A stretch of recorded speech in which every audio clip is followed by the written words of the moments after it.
L'heure est grave les amis, l'heure est très grave. Je viens de rentrer de 3 mois en Amérique centrale. Je me tapais une moyenne entre 20 et 30 degrés par jour. Je rentre à Paris, on est mi-avril. Est-ce que c'est normal d'avoir encore un cache-colle, sincèrement? Mais il caille ici, c'est pas possible. Bref, voilà los amigos, j'espère que vous allez bien. Alors, aujourd'hui, ça va être une vidéo où on va parler de plein de choses. On va manger, mais on va aller surtout vérifier un point d'interrogation qu'on avait laissé il y a quelques mois de cela, lorsque j'étais parti tourner la fameuse vidéo du meilleur kebab de Paris avec mon pote Morgan, de la chaîne Morgan VS. Alors tout d'abord, pour ceux qui ne me connaissent pas, je me présente rapidement, je m'appelle Ben. Je réalise des vidéos de voyage sur ma chaîne YouTube essentiellement. Donc je vous fais découvrir un petit peu les 4 coins du monde, les gens qu'on peut rencontrer, les différentes cultures, avec mon fameux dicton du quand rien n'est prévu, tout peut arriver. Je pars dans un endroit, j'ai pas vraiment de plan et je construis une aventure comme ça au fil des rencontres et du temps. Et j'anime entre guillemets également une chronique street food où je vous fais découvrir un petit peu la street food du monde, donc les cuisines locales mais version street food, hein, parce que ça fait partie du voyage également et de la culture culinaire. D'ailleurs on en découvre des choses. J'en ai découvert des pas mal, affaires à suivre très prochainement dans les vidéos qui vont arriver sur ma chaîne YouTube. Et donc l'an dernier, quand je suis rentré, j'avais été invité au Berliner Kebab pour tester l'un de leurs kebabs. Et ils m'avaient vendu ça comme le meilleur kebab de Paris. Ce qui m'avait attiré surtout, c'est le fait qu'ils fassent des kebabs pas comme tout le monde. Ils avaient leur façon eux de faire des kebabs, donc la façon à la berlinoise. Et pour être totalement transparent, je leur avais dit, je veux bien venir et faire une vidéo, mais que si je peux dire la vérité, et rien que la vérité, parce que pour moi c'est important de pouvoir dire ce qu'on pense, et c'est pas parce qu'on a invité qu'on doit dire qu'on aime, non. Et ils m'ont dit, t'inquiète pas, ils étaient tellement confiants de leurs produits qu'ils m'ont dit, vas-y, tu vas kiffer de toute manière, et c'est vrai, j'avais kiffé. Mais il y a plein de personnes dans les commentaires qui m'ont dit, Ben, ce n'est pas le meilleur kebab de Paris. D'ailleurs, ils m'avaient vendu ça comme le meilleur kebab de Paris. Bonjour. Je suis indiscret. Ça va bien? Ça va. Rien, je tourne une vidéo. Sur quoi? C'est sur l'amour. L'amour? L'amour, ça vous intéresse? Non? Ah bon bah. Ça aurait été sur un autre sujet, oui, mais. Sur l'amour, ça va. Sur l'amour, ça vous intéresse pas, vous êtes sûr? L'amour, la passion, L'amour, j'en ai les pas. échanges interculturels. Non. Ah bon. Parler de la pauvreté, je vous aurais dit oui avec plaisir. C'est vrai? Non. Ah bon, on peut en parler dans une vidéo. Ouais. On peut en parler avec plaisir dans une autre vidéo. Ouais. Ouais, j'avoue, Merci beaucoup, bonne journée. Oui, c'est toujours comme ça quand on tourne une petite vidéo dans la rue. Il y a des curieux, c'est normal.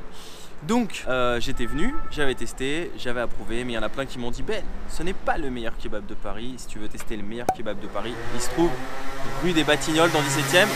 Ça tombe bien, je rentre de voyage. Une de mes coutumes, c'est que j'aime bien déglinguer un kebab quand je rentre de voyage. Bah oui, en Amérique centrale, il n'y en a pas. Ils ont d'autres choses, mais il n'y a pas de kebab. Hein, de bons kebabs, il n'y en a pas. Et je suis de passage dans le coin. Donc j'en ai profité pour faire une pierre de coups. J'ai ramené ma caméra et ma bonne humeur. Et on va aller voir si c'est vraiment le meilleur kebab de Paris. Alors, qui leur a donné ce titre? Je ne sais pas. Hein, comment il a été élu meilleur kebab de Paris. Ce que je peux vous dire, c'est qu'on va pouvoir avoir un point de comparaison entre celui qu'on a mangé au Berliner et celui qu'on va aller tester tout de suite. Comme d'habitude les amis, si vous kiffez la vidéo, n'hésitez pas à la liker, à la partager, à me commenter. Vous pouvez suivre mes aventures sur mon compte Instagram, c'est là que je poste tout bien avant les vidéos YouTube, donc mon compte Ben & Co. N'hésitez pas à me rajouter en masse. Et puis c'est parti quoi, hein. Et puis abonnez-vous en fait si c'est pas déjà fait. Petite cloche de notif au passage, hein, histoire d'être notifié lorsque je sors une nouvelle vidéo. Je vais vous dire la vérité, je suis juste à côté et la faim commence à monter.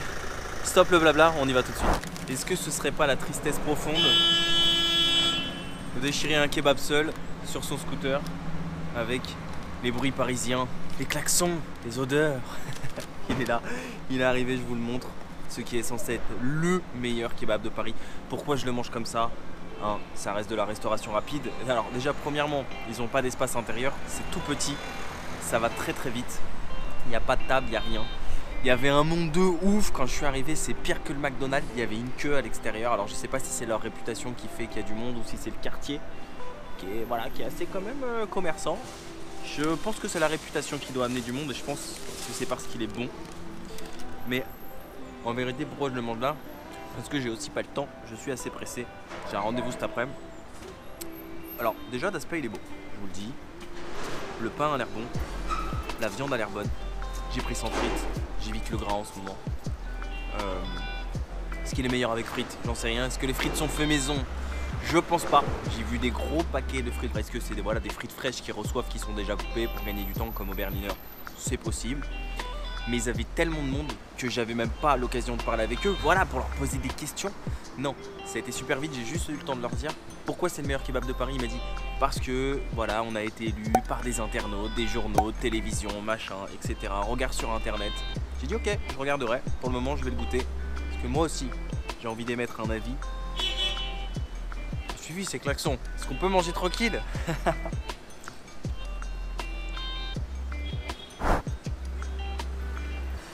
Il me semble que la broche est maison. Hein. La viande est bonne.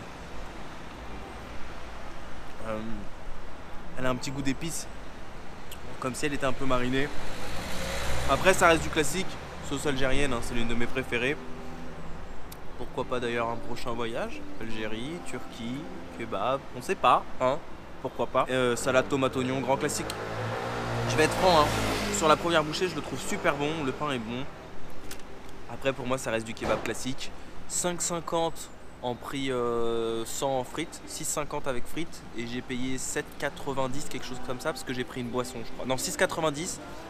Et c'est 7,40 avec frites, boisson, quelque chose comme ça. Les prix sont corrects. Bah, franchement, je vais être franc direct, hein. J'ai pas besoin de l'avoir terminé. Parce que le sandwich restera le même jusqu'à la fin. Il est bon. De là à dire meilleur kebab de Paris, il faudrait les avoir tous goûtés. Personnellement, j'en ai déjà goûté des aussi bons en banlieue. Sans qu'ils aient été élus meilleur kebab de Paris. Et la comparaison avec le Berliner kebab, c'est que bah il n'y en a aucune. Le Berliner, c'est un kebab qui est totalement différent. Un kebab qui est fait dans un pain aux céréales, façon berlinoise, avec plein de légumes, avec une sauce qui est différente. Alors les prix sont un peu plus chers, mais t'as un vrai concept, tu peux manger, t'es assis, ça fait vraiment petit resto. Personnellement, voilà, je vous le dis, mon coup de cœur ira pour le Berliner. Et pas parce qu'ils m'ont invité, vraiment parce que je l'ai trouvé meilleur. Je le trouve plus riche. Ceci dit, ça n'en reste pas moins un bon kebab. Alors, rapidement, je voulais vous parler de plusieurs choses qui vont arriver sur ma chaîne YouTube en mangeant, ça fait plaisir. Bon appétit encore au passage. Alors, je reprends les vidéos avec mon rythme de d'habitude, lundi, mercredi, vendredi à 17h30 sur ma chaîne YouTube. On va terminer l'aventure Amérique du Sud qu'on avait commencé. Il ne reste plus beaucoup de vidéos. Il va y avoir l'aventure United States of USA, États-Unis d'Amérique que j'ai tourné cet été, qui va arriver, qui va être ouf. Je vais vous faire découvrir l'état du Colorado, un état que je connaissais pas et un état je pense qui mérite d'être en tout cas découvert et montré parce que c'est magnifique. On parle toujours de New York, on parle toujours de Los Angeles, on parle toujours que des grosses villes un peu bling bling, mais on oublie que les États-Unis ça fait 25 fois la France et qu'il y a plein d'endroits magnifiques à aller découvrir et le Colorado en fait partie. Donc il y aura des vidéos street food au programme. Voilà, je ne tease rien, il faudrait être régulier, il faudra s'abonner. Voilà, ça va balancer du lourd. Je balance déjà pas mal de trucs sur Instagram, notamment les stories de mon voyage. Là, voilà, on est sur les fins de story du Guatemala. Et il y a les Raw Story Mexique qui arrivent, mon compte Instagram Banetco. Il y a les photos de voyage. Et ensuite, il y a la nouvelle aventure Amérique centrale qui va arriver, qui va déglinguer. Où là, pour le coup, j'ai vécu une aventure de malade. D'ailleurs, je vous apprendrai l'histoire de cette nouvelle casquette.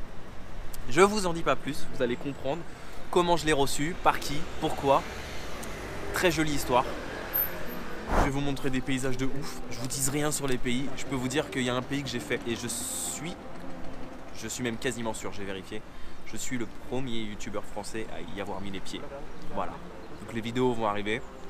Ça va être ouf, je suis trop content. Il va y avoir des vidéos street food de dingue où je vais vous montrer des concepts d'Amérique latine. Je vais vous faire partager des street food tours. Des trucs où je me suis fixé un budget, voilà, j'ai fait un concept où je me suis fixé un budget genre de 5-6 € et je vous montre le plus de street food possible dans la journée pour vous montrer qu'on peut voyager en budget, qu'on peut manger bien, qu'on peut manger local. Ça va être dingue, ça va être dingue. Et à la fin du mois d'avril, grosse nouvelle, je suis invité pour un événement assez spécial où bah voilà, je vous en dis pas plus. Il faut aller suivre sur mon compte Instagram. Mais pour ceux qui n'ont pas Instagram, je vous le dirai quand même via YouTube, ne vous inquiétez pas, je vous ferai une petite vidéo. Je suis invité sur un truc vraiment très cool qui est en rapport avec le voyage. Mais sauf que là, on va voyager en France et on va voyager dans le temps. Voilà, je peux pas vous en dire plus. J'attends que ce soit passé, que ce soit officiel. Mais je suis hyper content, voilà, je suis content, je suis revenu, je suis content de reprendre les vidéos. J'aimerais bien juste qu'il fasse un peu plus chaud. Maintenant, bah moi je vais terminer ça tranquille. Et puis je vais surtout me dépêcher. Parce que je dois être à 14h30 dans un autre coin de Paris. Voilà, donc kebab. Si je dois lui donner une note, je lui mettrais 7 sur 10. Pourquoi? Parce qu'il est pas mauvais, le prix est pas excessif. Mais de là à dire meilleur kebab de Paris, je peux pas. Voilà, il faudrait que je les ai tous goûtés. Puis moi j'en ai déjà trouvé des dingues en banlieue où là pour le coup t'as une dose de ouf, t'as un vrai kebab bien garni. Après il y en a qui me disent ouais mais peut-être que t'as pas goûté les frites. Quand il y a les frites à l'intérieur, t'es calé, ça fait plus grand, ça fait si. Je sais pas, pour moi les frites de kebab, c'est des frites de kebab, ça voilà. À moins qu'il les fasse maison, qu'il les coupe lui-même, qu'il fasse je sais pas des frites spéciales de patates douces. Là oui il m'apporte une plus-value, mais là pour moi il m'apporte rien de ouf. Donc voilà, on a répondu à une interrogation, on a répondu à des commentaires que beaucoup m'ont mis sous la vidéo du Berliner Kebab. Donc voilà, une petite dédicace au passage à mon pote Kevin de la chaîne Le Japon en noir et blanc qui m'avait fait une dédicace lorsqu'il est parti tester un kebab au Japon. Donc voilà, n'hésitez pas à aller voir sa chaîne, c'est un bon gars, je l'apprécie beaucoup. Et si vous voulez avoir des infos sur le Japon, c'est la chaîne à follower, donc voilà, n'hésitez pas et faites-lui un petit coucou de ma part au passage sur sa chaîne YouTube. Voilà. Bisous à tous les amis, prenez soin de vous, n'oubliez pas de voyager, mais surtout, n'oubliez pas que les vidéos reviennent lundi, ce lundi-là, lundi 15 avril. Et n'oubliez pas que quand rien n'est prévu, tout peut arriver. Ah, ciao ciao.